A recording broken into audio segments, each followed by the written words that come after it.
அதாவது இவங்க 2 பேரும் என் ஃபேமிலி கிடையாது, என் ரிலேஷன் கிடையாது, என் சொந்தக்காரங்க கிடையாது, எனக்கு எந்த சொந்தமும் கிடையாது.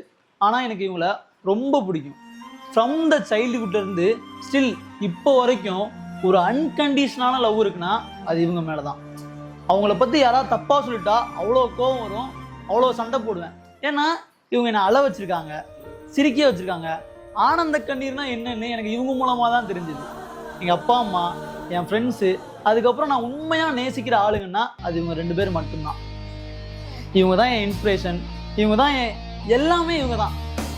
ஆனால் நெக்ஸ்ட் இயர்லேருந்து இவங்க 2 பேரும் நம்ம செலிப்ரேட் பண்ண இடத்த விட்டுட்டு வேற ஒரு பாதையை நோக்கி போகிறாங்க. யாரை சொல்கிறேன்னு புரிஞ்சிருக்கும்.